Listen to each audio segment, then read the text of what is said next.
नमस्कार दोस्तों, आपका सूर्योदय क्लासेस के यूट्यूब चैनल पर एक बार फिर से स्वागत है। जैसा कि आपको पता है, कल हमने इसी समय करंट अफेयर्स के बारे में कुछ बातें देखी थी, कुछ खबरें देखी थी। उसमें हमने अंतर्राष्ट्रीय करंट अफेयर्स कवर की थी।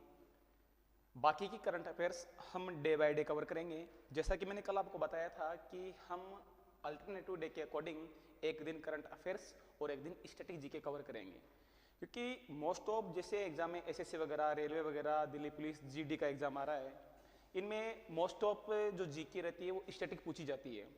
तो हम स्टैटिक जीके को भी कवर करते हुए चलेंगे। तो एक दिन करंट अफेयर्स और एक दिन स्टैटिक जीके। आज हम स्टैटिक जीके में जो टॉपिक लेने वाले हैं वो टॉपिक है अंतर्राष्ट्रीय संगठन, इंटरनेशनल ऑर्गेनाइजेशन को हम कवर करेंगे। इंटरनेशनल ऑर्गेनाइजेशन से लगभग सभी एग्जाम में कुछ ना कुछ क्वेश्चन पुटअप होते रहते हैं। या तो इसकी स्थापना से हो जाते हैं, इसके मुख्यालय से हो जाते हैं, हेडक्वार्टर का है, मेंबर से हो जाते हैं, कभी कभी कौन सा देश का मेंबर है, कौन सा देश का मेंबर नहीं है। तो उन सब चीज़ों को देखते हुए हम कवर करेंगे एक बार। तो शुरू करते हैं अंतर्राष्ट्रीय संगठन। आज हमारी पहली क्लास है, कंटिन्यू क्लास रहेगी, आप कंटिन्यू इसी चैनल पर बने रहिएगा। आज पहली अल्टरनेटिव डे पे आएगी ना, जैसे आप चैनल खोलोगे तो उसमें मिल जाएगी। और हमारे चैनल को लाइक, शेयर एंड सब्सक्राइब जरूर कर देना ना, तो आपको कंटिन्यू क्लास से मिलती रहे। चलो शुरू करते हैं हम। पहली क्लास हमारी इंटरनेशनल ऑर्गेनाइजेशन, अंतर्राष्ट्रीय संगठन। इस अंतर्राष्ट्रीय संगठन में जो पहला संगठन हम पढ़ने जा रहे हैं वो संगठन पढ़ने का अपन संयुक्त राष्ट्र संघ, यूएनओ, यूनाइटेड नेशन ऑर्गेनाइजेशन, इसके बारे में देखेंगे। लेकिन इसको पढ़ने से पहले हमें कुछ बातें पता होनी चाहिए। जैसे विश्व के अकॉर्डिंग बात करें तो विश्व में बड़े बड़े दो युद्ध हुए हैं, प्रथम विश्व युद्ध और द्वितीय विश्व युद्ध। जैसा कि कुछ स्टूडेंट को पता होगा प्रथम विश्व युद्ध कब हुआ था, कब नहीं हुआ था, और द्वितीय विश्व युद्ध कब हुआ था, कब नहीं हुआ था। अगर इनकी हिस्ट्री की बात करें तो जो फर्स्ट वर्ल्ड वॉर था, फर्स्ट वर्ल्ड वॉर हुआ था 1914 से लेकर 1918 के बीच। बड़े बड़े दो देश थे, बड़े बड़े देशों के बीच में जो युद्ध हुआ था उसको विश्व युद्ध कहा था हमने। इस फर्स्ट वर्ल्ड वॉर के बाद हमको ऐसी आवश्यकता महसूस हुई कि ऐसा कोई संगठन होना चाहिए, ऐसी कोई ऑर्गेनाइजेशन होनी चाहिए जो विश्व में शांति बनाए रख सके। तो फर्स्ट वर्ल्ड वॉर के बाद जो ऑर्गेनाइजेशन बनी थी उसका नाम था league of nation, LON। League of Nations की स्थापना हुई थी 10 जनवरी 1920 को। 10 जनवरी 1920 को लीग ऑफ नेशन की स्थापना हुई प्रथम विश्व युद्ध के बाद। क्यों? जरूरत क्या थी? जरूरत यह थी कि विश्व में शांति बनाए रखनी है, इसके लिए लीग ऑफ नेशन की स्थापना की गई। लेकिन जिस उद्देश्य के साथ में लीग ऑफ नेशन स्थापित की गई थी, ये अपने उद्देश्य में कामयाब नहीं हो पाई। तो हमारे सामने है कि 1939 से लेकर 1945 के बीच में द्वितीय विश्व युद्ध हुआ है, सेकेंड वर्ल्ड वॉर देखा था हमने। जब ये अपने उद्देश्य में कामयाब नहीं हो पाई तो हमें एक दूसरी ऑर्गेनाइजेशन की स्थापना की आवश्यकता महसूस हुई।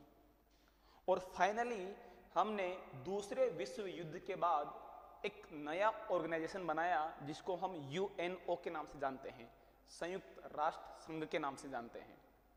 आज इस संयुक्त राष्ट्र संघ के बारे में हम कुछ चीजें पढ़ेंगे, तो देखते हैं इसके बारे में क्या क्या बातें हैं यूएनओ के बारे में। तो यूएनओ की जो स्थापना हुई थी वो हुई थी 24 अक्टूबर 1945 को। देखो, जो सेकेंड वर्ल्ड वॉर था, सेकेंड वर्ल्ड वॉर चला था 1939 से 35 के बीच, सॉरी 45 के बीच है ना, 1939 से 45 के बीच चला था सेकेंड वर्ल्ड वॉर।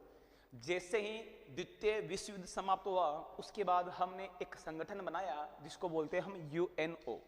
स्थापना कब हुई थी? 24 अक्टूबर 1945 को।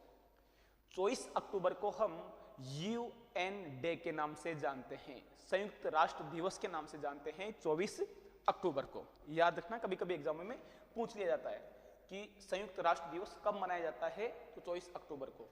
क्यों मनाया जाता है? क्योंकि 24 अक्टूबर 1945 को यूएनओ की स्थापना हुई थी।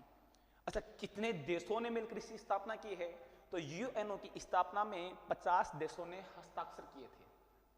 यूएनओ की स्थापना में 50 देशों ने हस्ताक्षर किए थे, यानी 50 देश इसके संस्थापक सदस्य थे। क्वेश्चन यह है, क्या इन 50 संस्थापक देशों में भारत शामिल था? आपको कमेंट करके बताना है कि क्या इन 50 संस्थापक सदस्यों में भारत शामिल था या नहीं था। फिर कल हम बात कर लेंगे उसके बारे में। हस्ताक्षर हुए थे, कहां पर हुए थे? तो अमेरिका में एक जगह पड़ती है कैलिफोर्निया, और कैलिफोर्निया में एक जगह पड़ती है सैन फ्रांसिस्को, वहां पर इसकी स्थापना हुई थी। नोट करना बात, मैं हेडक्वार्टर की बात नहीं कर रहा हूं, मैं बात कर रहा हूं स्थापना कहां पर हुई है। सैन फ्रांसिस्को, कैलिफोर्निया, अमेरिका में 24 अक्टूबर 1945 को 50 देशों ने मिलकर यूएनओ की स्थापना की थी। ठीक है, आगे चलते हैं। अच्छा, इसका यूएनओ नाम दिया किसने था? संयुक्त राष्ट्र संघ नाम दिया किसने था? तो राष्ट्रपति हुए थे यूएसए के, अमेरिका के राष्ट्रपति थे Franklin D Roosevelt. Franklin D Roosevelt एक बेहतरीन राष्ट्रपति हुए थे अमेरिका के। हालांकि ये विकलांग थे, लेकिन फिर भी बहुत शानदार राष्ट्रपति थे। इनके बारे में ऐसा कहा जाता है कि जब द्वितीय विश्व युद्ध चल रहा था अमेरिका रूस वगैरह के बीच में, तब इन्होंने अमेरिका की सेना में जोश भरने के लिए, हालांकि विकलांग थे, व्हील चेयर पर बैठे थे, अमेरिका की सेना में जोश भरने के लिए ये उस व्हील चेयर से खड़े हो गए थे। ऐसा कहा जाता है इनके बारे में, फ्रैंकलिन डी रूजवेल्ट के बारे में। तो याद क्या रखना है कि फ्रैंकलिन डी रूजवेल्ट ने यूएनओ को नाम दिया था संयुक्त राष्ट्र संघ।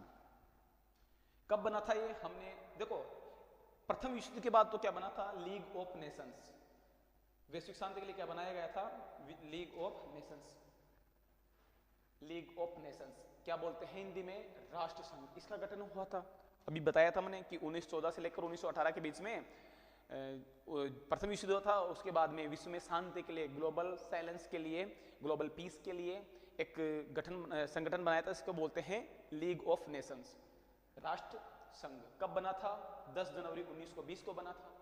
अच्छा, इस लीग ऑफ नेशंस का हेडक्वार्टर कहाँ था? जेनेवा में। इसका हेडक्वार्टर था जेनेवा, स्विट्जरलैंड में इसका हेडक्वार्टर बनाया गया था लीग ऑफ नेशंस का। जैसा कि हमने पहले बात की कि लीग ऑफ नेशन अपने मकसद में कामयाब नहीं हो पाई थी, इस कारण हमको एक और संगठन की आवश्यकता महसूस हुई, और जो हमने नया संगठन बनाया था उसका नाम था यूएनओ। कब बना था? द्वितीय विश्व युद्ध के बाद। किसके लिए? वही शांति के लिए एक दूसरा संगठन बनाया। 24 अक्टूबर 1945 को यूएन, संयुक्त राष्ट्र संघ की स्थापना हुई द्वितीय विश्व युद्ध के बाद। अच्छा, इसका हेडक्वार्टर कहाँ था? इसका हेडक्वार्टर न्यूयॉर्क में था। देखो, लीग ऑफ नेशंस का हेडक्वार्टर था पहले जेनेवा में, अभी जो यूएनओ है उस यूएनओ का जो हेडक्वार्टर है वो है न्यूयॉर्क में। इस यूएनओ की बात करें तो इस यूएनओ में हमने देखा था कि 50 संस्थापक सदस्य थे, लेकिन जो 51वां सदस्य बना था उसका नाम याद रखना। हालांकि देखो, सिंपल सा ये पूछा जाता है कि हाल फिलहाल में नया कौन बना है, लेकिन 50 सदस्य तो इसके संस्थापक थे। 50 के बाद जो अगला जोड़ा 51 नंबर का, वो देश कौन सा था? कभी कभी एग्जाम में पूछ लिया जाता है। तो पोलैंड जो देश था वो थोड़ा लेट जागा, और पोलैंड इसमें बाद में शामिल हुआ। तो इसका जो 51वां सदस्य था, संस्थापक सदस्य में जो 51वां सदस्य था वो कौन था? वो पोलैंड था। यानी 50 संस्थापक सदस्य थे और 51वां कौन था? पोलैंड था। आपको ये बात बतानी है, क्या भारत इसके संस्थापक सदस्यों में शामिल था या नहीं? अगर नहीं था तो क्या भारत इसका सदस्य है? जाहिर सी बात है, होगा तो सही, लेकिन क्या संस्थापक सदस्य था या नहीं था वो आपको बात बतानी है ना। नेक्स्ट बात आगे देखते हैं। अभी वर्तमान में कितने सदस्य हैं इसमें? 193, 193 सदस्य हैं। और सबसे लास्ट में कौन जुड़ा था? दक्षिण सूडान। अभी 2022 में 22-23 में ही सूडान इसका सदस्य बना है, दक्षिणी सूडान, जो 193वां सदस्य था। टोटल सदस्य 193 है। इसके बाद इसका मुख्यालय देखें तो इसका मुख्यालय है न्यूयॉर्क में।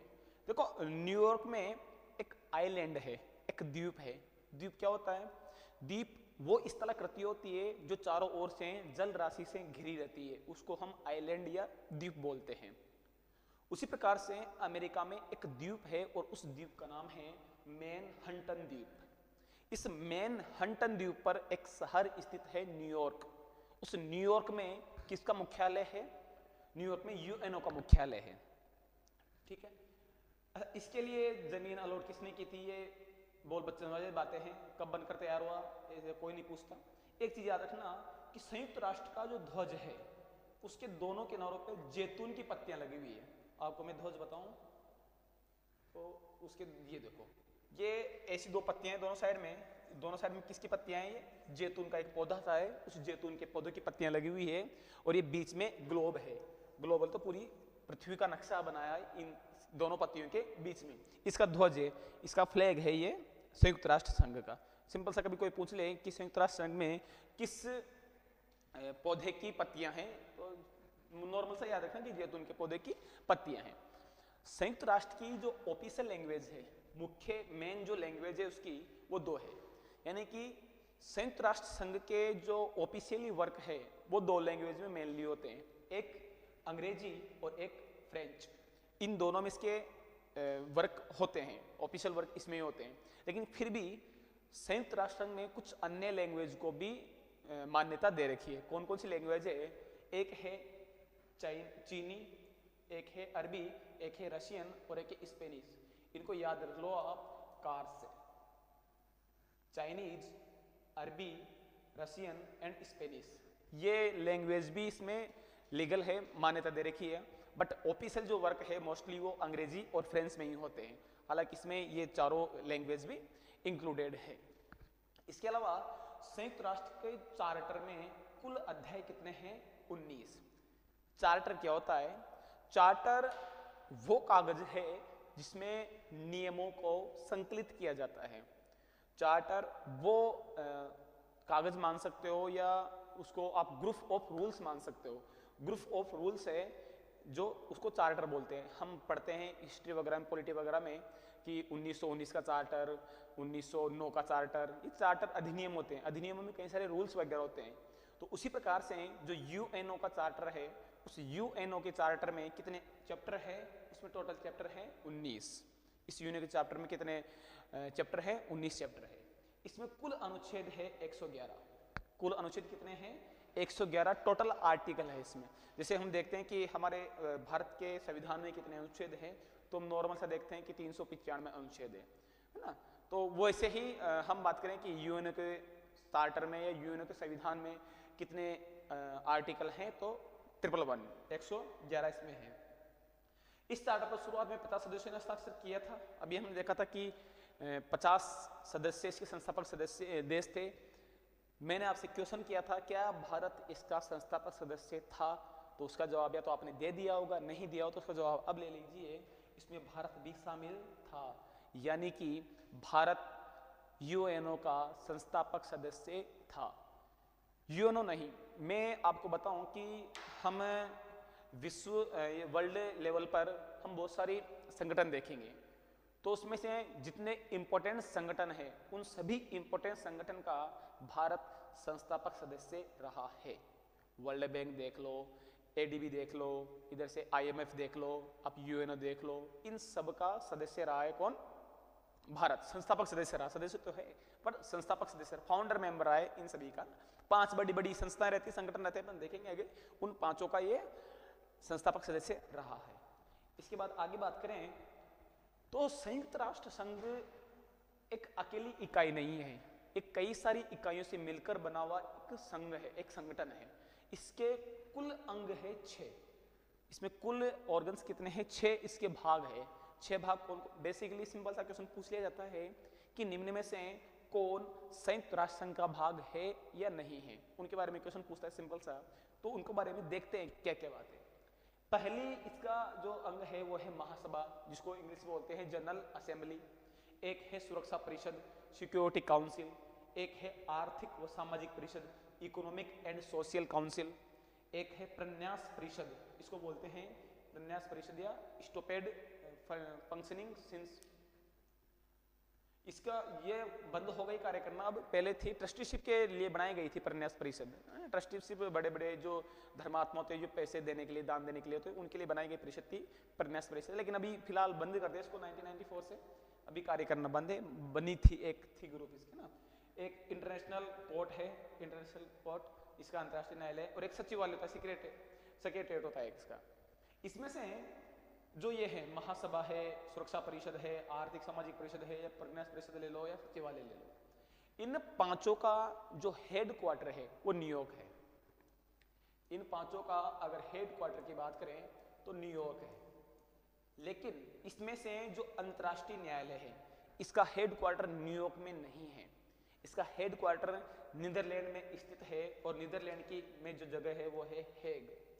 हेग नीदरलैंड में इस अंतर्राष्ट्रीय न्यायालय का हेड क्वार्टर स्थित है।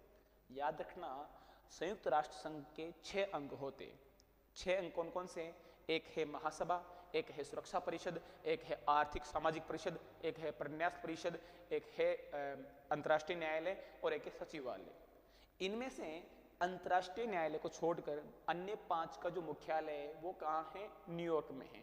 अंतर्राष्ट्रीय न्यायालय का जो मुख्यालय हेड क्वार्टर है वो है हेग नीदरलैंड में। ठीक है, याद रखना, क्योंकि पूछ सकता है एक अलग है।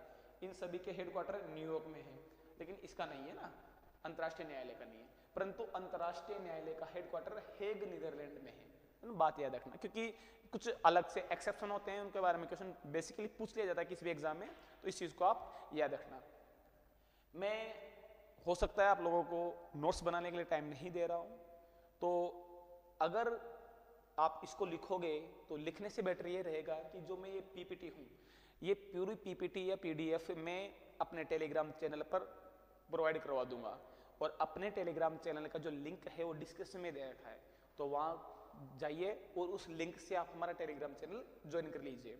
वहीं आपको जो कल अपनी करंट अफेयर्स की क्लास हुई थी उसकी पीडीएफ मिल जाएगी, और आज जो हम स्टैटिक जीके पढ़ रहे हैं इंटरनेशनल ऑर्गेनाइजेशन वाले, उसकी भी वहाँ पर आपको पीडीएफ मिल जाएगी। क्लास खत्म होने के बाद हम वहाँ पर पीडीएफ प्रोवाइड करवा देंगे, तो आप वहाँ से ले लेना, नोट्स की चिंता मत कीजिए। ठीक है, बाकी कुछ जो मैं एक्स्ट्रा चीज़ें बता रहा हूँ उनको आप नोट डाउन कर सकते हैं अगर करना चाहे तो, हालांकि सारी चीज़ें इंपॉर्टेंट है एग्जाम की दृष्टि से। आगे चलते हैं। अब इन 6 अंगों को जो हमने देखा है, इन 6 अंगों में से हम एक एक अंग को ढंग से पढ़ेंगे, क्लियरली पढ़ेंगे। देखते हैं एक एक के बारे में देखते हैं। सबसे पहला संघ था महासभा, जनरल असेंबली। देखो, जनरल असेंबली की इंपॉर्टेंस इतनी ज्यादा है कि इस जनरल असेंबली का हमने एक उपनाम निकाल रखा है। इसको हम बोलते हैं विश्व की लघु संसद। इसको क्या बोलते हैं? विश्व की लघु संसद, small parliament of the world. किसे बोलते हैं? जनरल असेंबली को, महासभा को। महासभा का इंपॉर्टेंस इतना है इसलिए इसको हमने कहा है small parliament of the world, विश्व की लघु संसद। इसके बाद इसमें बात करें कि प्रत्येक देश के 5 प्रतिनिधि भेज सकता है इसमें। इसके जो मेंबर होते हैं, जैसे मान लो भारत की बात करते हैं ना, भारत को काउंटर करके हम सारी बातें करेंगे। जो भारत है, भारत इसमें कितने प्रतिनिधि भेज सकता है? 5 प्रतिनिधि भेज सकता है, परंतु वोट सिर्फ एक होता है। मतलब मेंबर तो 5 हैं, लेकिन वोट केवल भारत की तरफ से एक ही वोट जाएगा। किसमें? जनरल असेंबली में।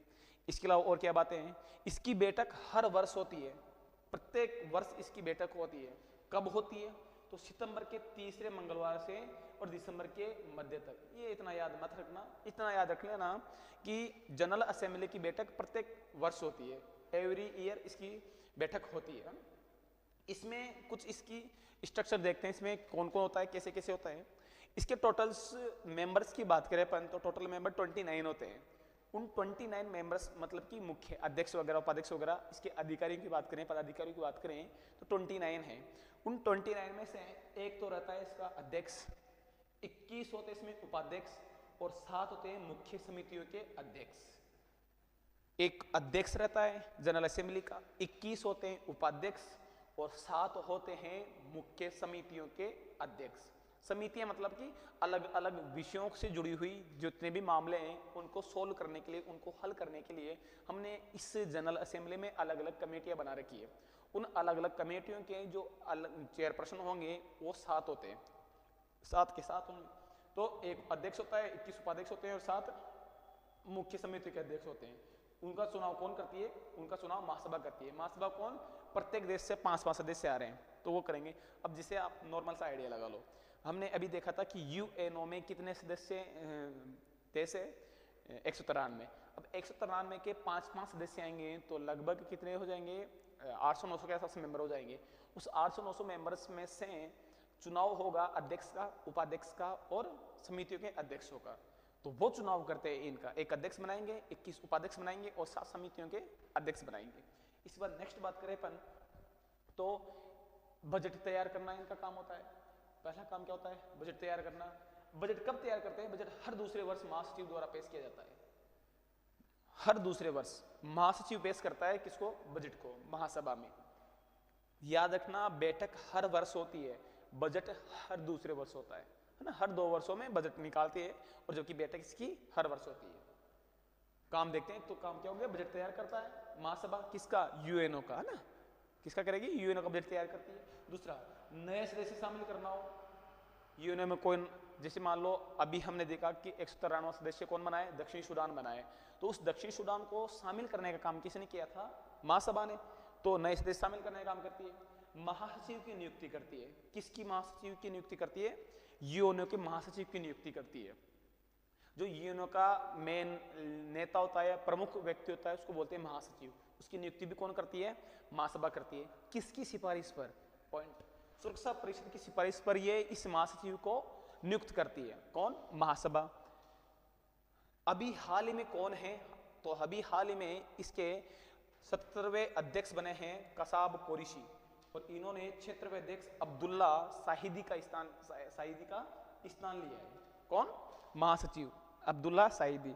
शायद हो सकता है इसमें मुझे थोड़ा सा करेक्शन लग रहा है, शायद 77वें नहीं होनी चाहिए, 78वें बन गए होंगे भी। मैं एक बार देख के आपको कल कंफर्म बता दूंगा इसका ना, 78वां होना चाहिए शायद। इसको एक बार मैं कल देख के आपको दोबारा नोट डाउन करवा दूंगा, है ना। महासचिव अभी प्रेजेंट टाइम में कौन है, ये बात कर ली हमने जनरल असेंबली के बारे में।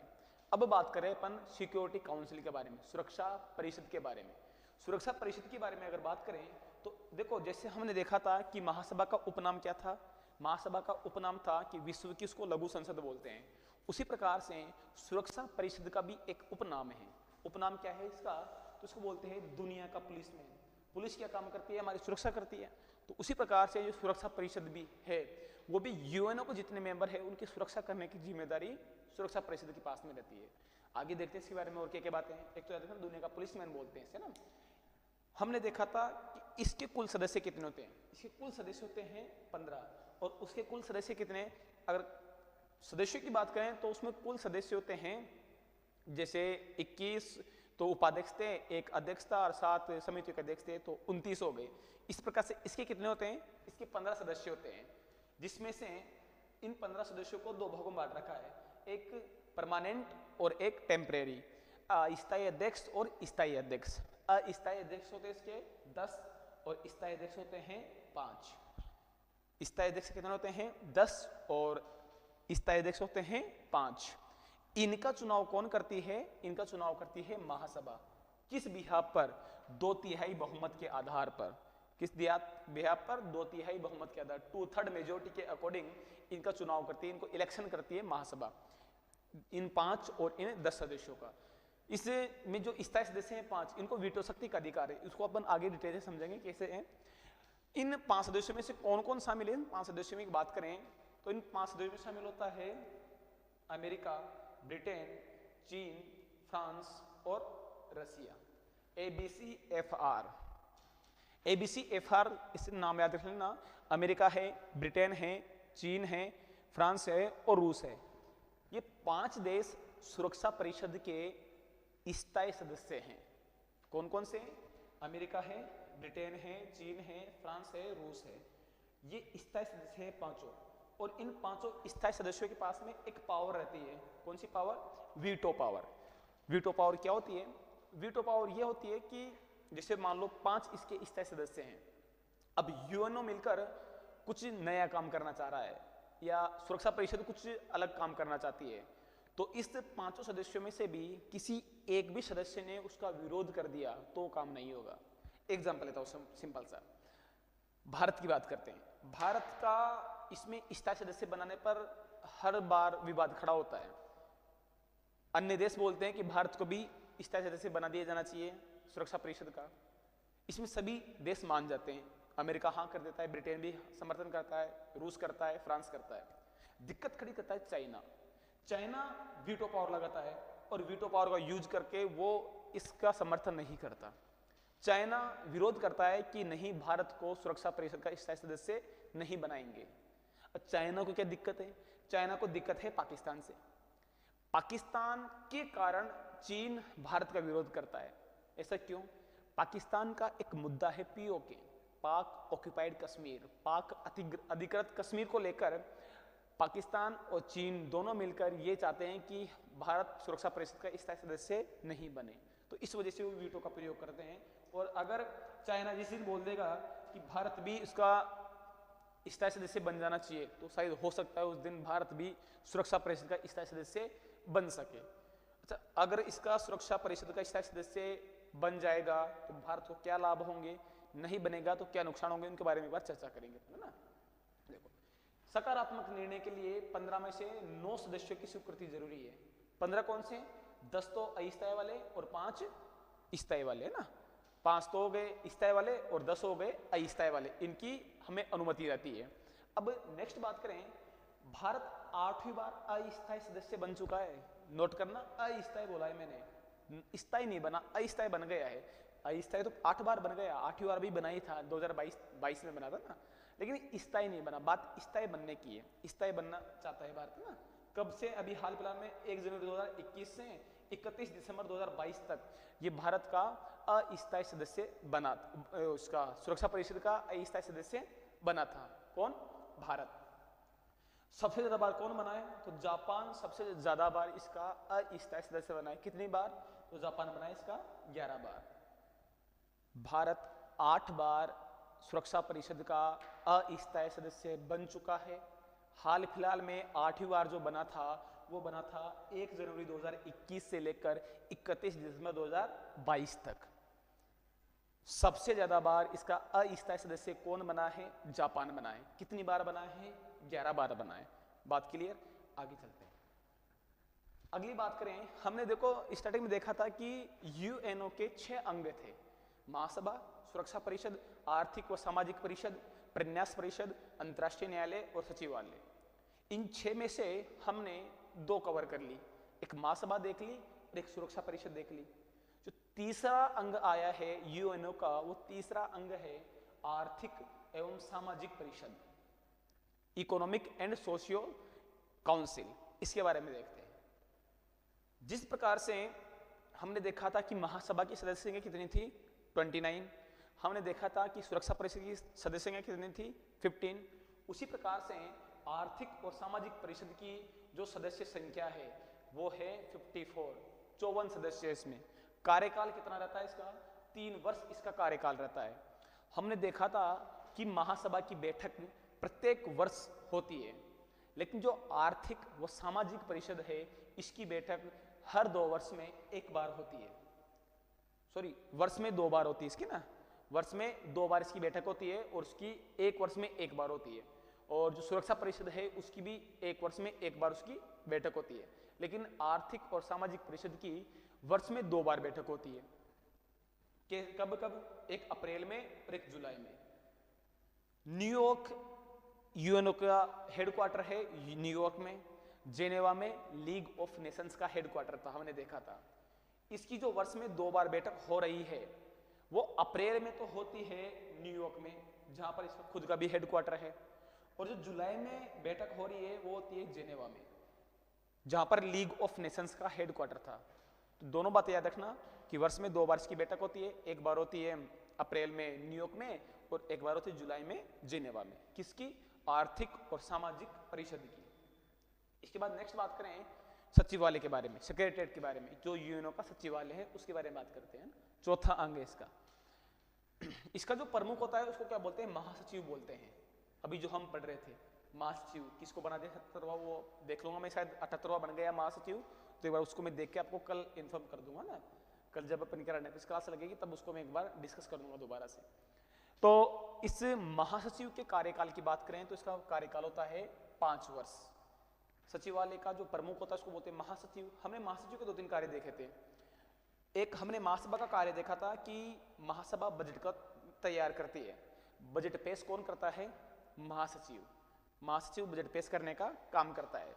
हमने एक बात देखी थी कि जो महासभा थे उस महासभा में सदस्य थे, एक अध्यक्ष था, 21 उपाध्यक्ष थे और 7 समितियों के अध्यक्ष थे। उनका चुनाव कौन कर रहा था? महासचिव कर रहा था ना, तो महासचिव का चुनाव भी करवाता है। तो इसका 5 वर्ष का टाइम पीरियड रहता है महासचिव का। सचिवालय संयुक्त राष्ट्र संघ के दिन प्रतिदिन के कार्यों को निपटाता है। इससे भी इसके जो भी जितने भी डेली रूटीन के काम रहते हैं उनको कौन करता है? उनको सचिवालय ही करता है ना। महासचिव के थ्रू वो काम होते हैं सारे। पहले जो कार्यकारी महासचिव थे वो थे ग्लेडिन जेब। देखो इसमें इसके सभी महासचिवों के बारे में बता रखा है, लिख दिया नाम, याद रखना इतना जरूरी नहीं है, याद क्या क्या रखना है उन चीजों को देखेंगे। पहला जो कार्यकारी महासचिव था वो था ग्लेडविन जेब। इसके बाद जो बना था वो बना था त्रिग्वे नॉर्वे के थे, उन्होंने इस्तीफा दे दिया था। फिर डेग होमरसोल्ड, फिर हवाई दुर्घटना में इनकी मौत हो गई थी स्वीडनहोल्ड की ना। सभी याद नहीं रखने, हमें याद कौन सा रखना है? जो अभी प्रेजेंट टाइम में है। अभी प्रेजेंट टाइम में कौन है? Antonio Guterres. कहां से हैं? पुर्तगाल से हैं और यही वर्तमान के महासचिव है। किसके? यूएनओ के सचिवालय के वर्तमान के महासचिव कौन है? Antonio Guterres. कहां के हैं? पुर्तगाल के हैं। पहले कौन थे? पहले थे हमारे ग्लेडविन जेब। ग्लेडविन जेब पहले थे और अभी वर्तमान में है एंटोनियो गुटेरस जो कि पुर्तगाल से। बाकी सभी के नाम दे रखे हैं, एक बार आप देखना चाहो तो देख लो। जैसे तीसरा था यूथंट जो म्यांमार का था, ये पहला एशियाई था या इसे बोल दो गैर यूरोपीय था। इसके बाद बनता वोल्डहाइम जो ऑस्ट्रिया से था, जेवियर क्वियार पेरू से था, बुतरस गाली जो मिस्र से था, पहला अफ्रीकन था ये ना, और कोफी अन्नान जो घाना से था, बान की मून दक्षिण कोरिया से था और अभी प्रेजेंट टाइम में एंटोनियो गुटेरस बना हुआ है जो कि पुर्तगाल से है। देश भी याद रखना, कभी कोई पूछ लेता है कि किस देश से संबंधित है। 6 में से 4 हमने कवर कर लिए हैं। जैसे यूएनओ में से जो 6 अंग थे उसमें से हमने महासभा देख ली, जनरल असेंबली देख ली, उसके बाद हमने सिक्योरिटी काउंसिल देख ली, सुरक्षा परिषद देख ली, उसके बाद हमने आर्थिक और सामाजिक परिषद देख लिया है, उसके बाद हमने सचिवालय देख लिया है। एक प्रन्यास परिषद थी जो इसका अंग थी लेकिन वो 1994 में बंद हो गई थी, इसलिए उसके बारे में इतना पढ़ेंगे नहीं क्योंकि बंद हो चुकी है। जो है चलनी प्रेजेंट टाइम उसके बारे में क्या ही पढ़ना।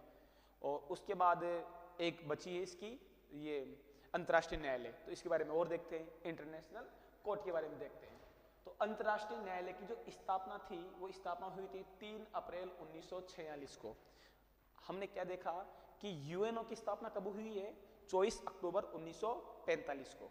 उसी समय मोस्टली वहीं पर उसी हेडक्वार्टर में मैनहट्टन द्वीप पर बाकी सभी जो इसके अंग थे वो बना दिए थे। जैसे महासभा बना दी थी, सुरक्षा परिषद बना दी थी, आर्थिक और सामाजिक परिषद बना दी थी, इसके अलावा जो सचिवालय था वो भी बना दिया था और प्रन्यास परिषद भी बढ़ा दी थी। लेकिन अंतर्राष्ट्रीय न्यायालय थोड़ा बाद में स्टैब्लिश हुआ था, लगभग एक साल बाद को उसको बनाया गया था। और अंतर्राष्ट्रीय न्यायालय का मुख्यालय हमने हेग नीदरलैंड में देखा था। तो इसकी स्थापना कब हुई थी? 3 अप्रैल 1946 को। हेडक्वार्टर कहाँ है इसका? हेग नीदरलैंड में इसका हेडक्वार्टर है। अभी हमने देखा था कि चार्टर क्या होते हैं। चार्टर के बारे में मैंने कहा था कि चार्टर ऐसे कागज होते हैं जिन पर सभी रूल्स लिखे रहते हैं, जो नियमों का एक ब्यौरा होता है वो चार्टर बोलते हैं उसे। जैसे मैंने सिंपल सा एग्जांपल दिया, 1919 का चार्टर हो गया, 1909 का चार्टर हो गया, 1935 का चार्टर हो गया, तो अपन उनको सिंपल सा चार्टर मीन्स नियमों का ब्यौरा। जिस कागज में जिस पे नियम लिखे रहते हैं, सारे रूल्स लिखे रहते हैं, उनको अपन चार्टर बोलते हैं, सिंपल सा। इसके जो चार्टर है किसका? अंतर्राष्ट्रीय न्यायालय का, उसमें जो अध्याय है, सॉरी ये अध्याय है ना, अध्याय है वो कितने हैं? 5 चैप्टर, मतलब इसमें ना इसके चार्टर में चैप्टर कितने हैं? 5। अच्छा, यूएनओ के चार्टर में कितने चैप्टर थे? 19, है ना। उसमें 19 चैप्टर थे और इसमें कितने चैप्टर हैं? 5 चैप्टर हैं। यूएनओ के चार्टर में कितने आर्टिकल थे? 111, यानी 111 उसमें टोटल आर्टिकल थे।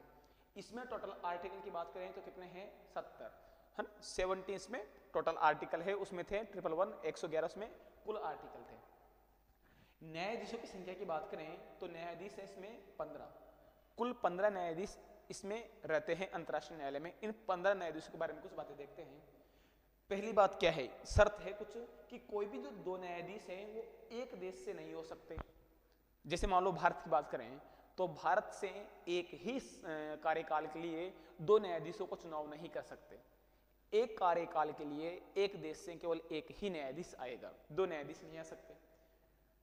अध्यक्ष इनमें से ही चुना जाता है, इनका जो अध्यक्ष होगा वो इन्हीं 15 न्यायाधीशों में चुना जाएगा जो मेन होगा, और उपाध्यक्ष भी इनमें से बनाएंगे, 15 में से बनाएंगे। और बेसिकली इनका कार्यकाल की बात करें भाई, इनका कार्यकाल कितना होता है, तो इनका कार्यकाल रहता है 3 वर्ष। कितना रहता है इनका कार्यकाल? 3 वर्ष इनका कार्यकाल रहता है। किनका? इन न्यायाधीशों का। कितने न्यायाधीश होते हैं? 15 न्यायाधीश होते हैं। कोई भी न्यायाधीश, मतलब 2 न्यायाधीश एक देश से नहीं ला सकते, अलग अलग देश से लाने पड़ेंगे ना। अब बात करते हैं कि इस न्यायालय की भाषा क्या है। हमने स्टार्टिंग में देखा था कि यूएनओ की ऑफिशियल लैंग्वेज क्या थी? फ्रेंच और इंग्लिश। इनकी भी वही रहेगी, फ्रेंच और इंग्लिश इनकी ऑफिशियल लैंग्वेज रहेगी।